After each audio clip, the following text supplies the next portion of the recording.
Hey, what's going on YouTube? This is Gage here with Outdoor Instincts Live. Today I am in the home of Peter McHugh, host of the Pete McHugh Show on YouTube. My friend Peter's having a little bit of issues with his tank, which we'll go over here in just a second. Right now we're going to jump ahead to Peter, and he's going to describe for us what he's seeing going on in his tank, what issues he's having. Pete? Man, I'm having a couple major issues, but the big ones you can obviously see when you first look at this video are detritus and red slime. I mean, they're some of the most evident issues I've had thus. And I gotta be straight with you. I've had these issues from the get-go, from when I started this tank. And also, I'm also dealing occasionally with some serious nitrates. That has gone down considerably, because I used to have it at, like, 80 parts per million, and now I have it at 10. So I've taken care of that significantly with water changes and various things. But yeah, those are some of the issues I'm having. What steps have you taken? You've had these issues since you've owned this tank, and this tank is 8 months, 9 months old now? The first thing that was recommended to me by our local fish store was to do a 3-day blackout. What does that mean? That means turn all the lights off, cover it with a sheet, do whatever you have to do. Don't touch it for 3 days. Don't feed your fish. Just leave it alone. Let it be. Let it simmer. I don't know if you can call it simmering, but just let it set and do its own thing for 3 days in complete darkness. I did that a couple times, and it was effective for a while, but things would just keep popping back. And that's when you're dealing with detritus and red slime. If you do it that way, especially with a nano tank, detritus has a tendency to come back because it just kept creeping back at us, wouldn't you say, Gage? Yeah, I'd say so. Now, you had your protein skimmer, you took that out, you got some different filtration, so it seems like you've had blackouts, you've got on a more strict feeding schedule, you've changed your filtration, you pulled your protein skimmer out, now you're using a 5-stage filtration system, which before you didn't have anything for phosband media, and now you do, right? Right. I didn't have anything for phosband media at all because I didn't know that you could get phosband reactors, but like we said, the guys over at Bluefish, well, they're not all dudes because there's some ladies in the saltwater department, but they're knowledgeable. We trust them. One of our friends over there suggested this 5-stage filtration system, and at that time he said, you can get a phosband reactor, but the system I'm running now, he said, you're not going to need one. Yeah, and what's really nice about this 5-stage filtration, we'll come back to Peter here in just a second. I'm going to take you guys over here to what we've got here. He's got a nice 10-gallon tank here, a nice, wow, reef. There we go. I had a mind gap for a second. A nice little reef tank going here. The problem that he faces, which a lot of us also face, I have a similar situation. In my tank, I'm on the very top story of my house, so I can't put a whole bunch of weight up there, otherwise my top story tank will become my bottom story tank. So a lot of people out there can't run sumps because of maybe weight restrictions or maybe space is an issue. Here, he has the ability to run a sump if necessary.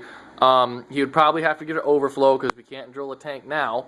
But down here, this is where he keeps all of his equipment for his tank in this stand. So we could easily turn that into a sump if we needed it. Maybe that's something we'll look into down the road, but for now we're trying out some different filtration methods. This is the 5-stage filter which he's using now. As far as I know, this does everything from carbon to polypad to phosband media. He's not currently running carbon, are you, Peter? No. Okay.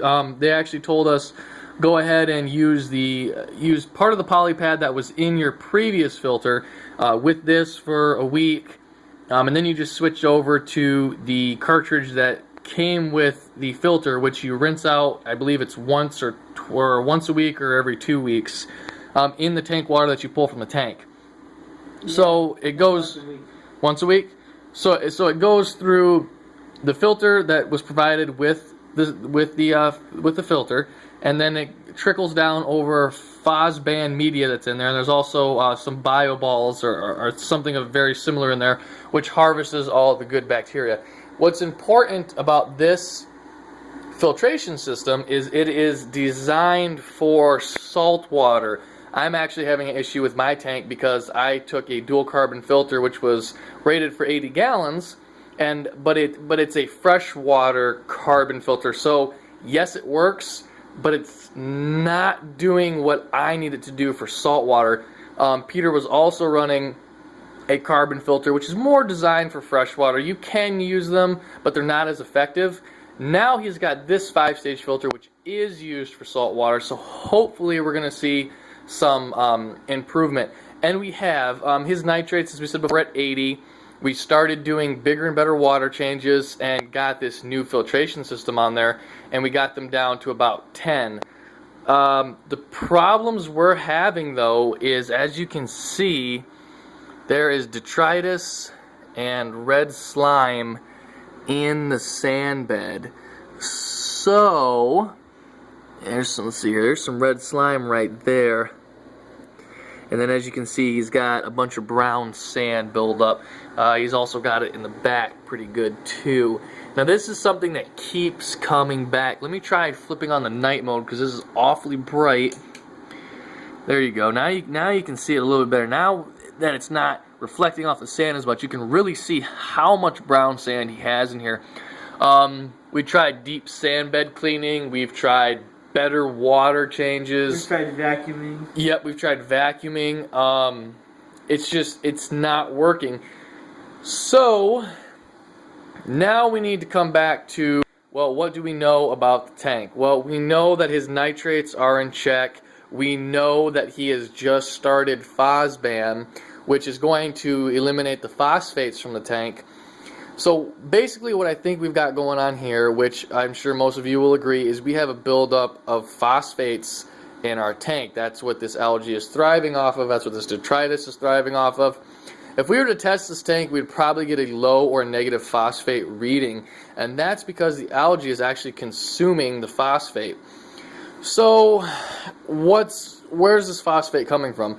Well, it could be coming from, I guess, overfeeding. It could be coming from extra nutrients in the water. It could be coming from improper filtration, which was a concern earlier. This filter, I would still say that it's fairly new for this tank. Sometimes this kind of stuff takes a while to really kick in. You can see, sometimes it's a week, sometimes it's a couple of months before you actually see a difference when using a new filter or a Phoslock or things of that nature. Also, a lot of times when you have a big algae bloom or a big phosphate algae nuisance problem, detritus problem, something has died in the tank. He only has 2 fish in here, and then the couple of corals that you can see here, he's got a neon green hammer, and he's also got a couple of Kenya trees, and down here we're not quite sure what this little guy is, some type of little mushroom. I brought him 2 pieces of my toadstool. Here's one, and the other one's actually dislodged itself from the rock and is back there in the corner. For some reason, I think it had to do with the fact that I may have bleached them when I put them in this tank by accident. I put them up too high, and I think I may have accidentally killed them. I think if these are dead, we decided let's leave them in here for a little while because they did have some tentacle extension, but over the course of the last couple of weeks, they haven't done anything. So if they are dead, they're just polluting the water, which could be a reason why we have high phosphates. Maybe, maybe not. I do know that when something dies, it really pushes your nitrates way up. Phosphates, I assume so as well. The other piece of it is back here somewhere. It's kind of hard to see.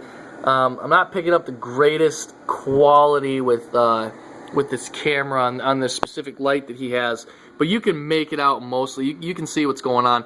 So what we're going to try and do is we're going to try and remove the coral that's not doing so hot. Also, there was a snail shell in the back. There was a snail in here that died. He did have how many snails did you have in here before, Peter, when you first started off with this tank? How many did you have? When I initially talked to Bluefish about my cleanup crew, I think I had like 5 or 6. I think it was at least 6. And 2 turbos, right? I think we only have 1 now. Right. So I think what may have also happened is we've had some die-off of snails, and I'm quite sure a lot of you have had the same thing. I know if you get a big turbo snail that dies, or if you get a couple of different little snails that die, they're going to spike your nitrates, phosphates are going to go up, you're going to start growing all this algae and crap. So that's another possibility. So we're going to go ahead and we're going to take this coral out, we're going to clean it up, we're going to vacuum the sand bed, and we're going to continue our 1.5 gallon water changes 3 times a week, and we'll be back in a couple of weeks to see if we've had any improvement. We're going to go ahead and we're going to let the Foslock do its thing for the course of a month or two, and we're going to see if that takes care of our nuisance algae problem. So we'll be back in a couple of weeks with an update, and we'll see how it goes. Thanks, guys.